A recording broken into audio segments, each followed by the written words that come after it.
একটি দেশের অর্থনীতির মূল চালিকা শক্তি হলো সেই দেশের জ্বালানি তেল। গত কয়েক মাস ধরে আমরা জ্বালানি সংকট নিয়ে অনেক আলোচনা শুনেছি, কিন্তু আপনি কি জানেন আপনার বাইক বা গাড়িতে যে তেল ভরছেন সেটি কোন দেশ থেকে আসছে, কারা এটি কেনে বা কত হাত ঘুরে আপনার কাছে সে তেল পৌঁছায়? আজকের ভিডিওতে আমি আপনাদের বাংলাদেশের তেল আমদানির পুরো সাপ্লাই চেইন এবং লাভের অঙ্কটা সহজে বুঝিয়ে বলবো। বাংলাদেশ মূলত দুই ধরনের তেল আমদানি করে, এক ক্রুড অয়েল বা অপরিশোধিত তেল এবং দুই রিফাইন্ড অয়েল বা পরিশোধিত তেল। অপরিশোধিত তেল মূলত সৌদি আরবের সৌদি আরামকো এবং আবুধাবি ন্যাশনাল অয়েল কোম্পানি থেকে সরকারি পর্যায়ে কেনা হয়। 19 এপ্রিল 2026 থেকে কার্যকর হওয়া নতুন মূল্য অনুযায়ী বাংলাদেশে ডিজেল 115 টাকা, পেট্রোল 135 টাকা এবং অকটেন 140 টাকা লিটারে বিক্রি হচ্ছে। মে 2026 অনুযায়ী আবুধাবির মারবান ক্রুড অয়েলের দাম নির্ধারিত হয়েছে প্রতি ব্যারেল 110.75 মার্কিন ডলার। বাংলাদেশি টাকায় এক ব্যারেলের দাম প্রায় 13,600 টাকা। এক ব্যারেলে 158.98 লিটার তেল থাকে, সেই হিসাবে প্রতি লিটার তেলের কেনা দাম পড়ে 85.54 টাকা। ইসরায়েল আমেরিকা বনাম ইরান যুদ্ধের প্রভাবে বর্তমানে আন্তর্জাতিক রুটে জাহাজ ভাড়া এবং বিমা খরচা উল্লেখযোগ্য হারে বেড়ে গেছে। সাম্প্রতিক তথ্য মতে এই খরচ সহ প্রতি লিটারে অতিরিক্ত 15 থেকে 20 টাকা যুক্ত হয়। বন্দর খরচ, কাস্টমস ডিউটি এবং পরিবহন সহ বাংলাদেশে আসার পর অপরিশোধিত তেল প্রতি লিটারে খরচ দাঁড়ায় 106.20 টাকা। এই অপরিশোধিত তেল ইস্টার্ন রিফাইনারিতে পরিশোধনের পর বিপিসি যখন ডিজেলে রূপান্তর করে তখন এর সাথে ভ্যাট ও ট্যাক্স যোগ হয়। ফলে ডিজেল 115 টাকায় বিক্রি করতে গিয়ে সরকারকে প্রতি লিটারে 5 থেকে 10 টাকা পর্যন্ত ভর্তুকি দিতে হচ্ছে। তবে পেট্রোল এবং অকটেনে সরকার লাভ করছে। বাংলাদেশ চাহিদার একটি বড় অংশ পরিশোধিত তেল সরাসরি বিদেশ থেকে আমদানি করে।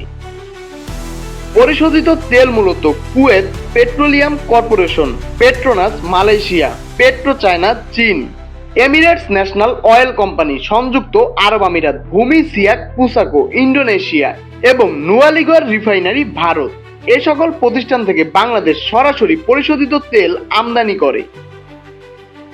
পরিশোধিত ডিজেল আমদানির ক্ষেত্রে বর্তমানে আন্তর্জাতিক বাজার মূল্য অনুযায়ী বন্দরে পৌঁছানো পর্যন্ত খরচ পড়ছে প্রায় 112 থেকে 116 টাকা। এর সাথে বিপণন কোম্পানির মার্জিন, ডিলার কমিশন এবং পরিবহন খরচ যোগ করলে চূড়ান্ত খরচ দাঁড়ায় 120 টাকা। এখানেও সরকার ডিজেল 115 টাকায় বিক্রি করছে, যা প্রকৃত খরচের চেয়ে কম। তবে অকটেন 140 টাকা এবং পেট্রোল 135 টাকা হওয়ায় এখানে প্রতি লিটারে 20 থেকে 25 টাকা পর্যন্ত মুনাফা হচ্ছে। আর এই মুনাফা দিয়ে ডিজেলের লোকসান সমন্বয় করা হয়। বিদেশ থেকে আসা বড় জাহাজগুলো সমুদ্রের গভীরে নোঙর করে। সেখান থেকে লাইটারের জাহাজের মাধ্যমে তেল আনা হয় চট্টগ্রামের পতেঙ্গায় অবস্থিত বাংলাদেশের একমাত্র সরকারি রিফাইনারি ইস্টার্ন রিফাইনারি লিমিটেডে। ইস্টার্ন রিফাইনারি লিমিটেড অপরিশোধিত তেলকে প্রসেস করে ডিজেল, পেট্রোল, অকটেন এবং কেরোসিনে রূপান্তর করে।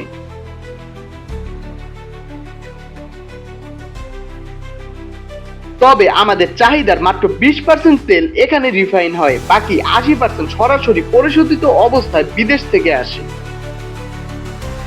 এই তেলের পুরো প্রক্রিয়ার মূল নিয়ন্ত্রক বাংলাদেশ পেট্রোলিয়াম কর্পোরেশন বিপিসি। তেলের প্রধান ডিস্ট্রিবিউটর তিনটি কোম্পানি: পদ্মা অয়েল কোম্পানি, মেঘনা petroleum limited, Jamuna oil company limited. Chittagong থেকে এই তিন কোম্পানি তেল নিয়ে দেশের বিভিন্ন ডিপোতে পাঠায় এবং সেখান থেকে লরির মাধ্যমে আপনার এলাকার ফিলিং স্টেশনে তেল পৌঁছায়। বাংলাদেশ সরকার জ্বালানি মন্ত্রণালয় আন্তর্জাতিক বাজারের সাথে সমন্বয় করে দাম নিয়ন্ত্রণ করে। বিপিসি মূলত আমদানিকারক হিসেবে তারা অপারেশনাল খরচ এবং উন্নয়ন ফান্ডের জন্য একটা অংশ রাখে।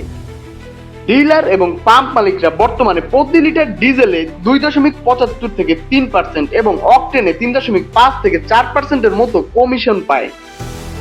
এবং এই তেলের ভ্যাট ও ট্যাক্স বাবদ বড় একটা অংশ সরকারের কোষাগারে যায়। যখন বিশ্ববাজারে তেলের দাম অনেক বেড়ে যায় তখন সরকার লোকসান দিয়ে কম দামে তেল বিক্রি করে, যাকে ভর্তুকি বলা হয়। সাধারণত বাংলাদেশে এটা তেমন দেখাই যায় না। তবে সাম্প্রতিক সময়ে তেল সংকটের মূল কারণ ছিল বিশ্ববাজারে দাম বৃদ্ধি এবং ডলারের সংকট। তেল আমদানির এই বিশাল প্রক্রিয়া ডলারের দাম এবং আন্তর্জাতিক রাজনীতিতে বড় প্রভাব ফেলে। তাই তেল ব্যবহারে সাশ্রয়ী হওয়া এবং অপচয় কমানোই আমাদের জন্য বুদ্ধিমানের কাজ। আজ এখানেই শেষ করছি। বাংলাদেশের জ্বালানি তেল নিয়ে আপনার মতামত অবশ্যই কমেন্টে জানাবেন এবং ভিডিওটা ভালো লাগলে অন্যদের শেয়ার করে দিবেন। পরবর্তীতে এরকম আরো ইন্টারেস্টিং ভিডিও দেখতে চাইলে ভিডিওটা লাইক করে চ্যানেলটা অবশ্যই সাবস্ক্রাইব করে রাখবেন।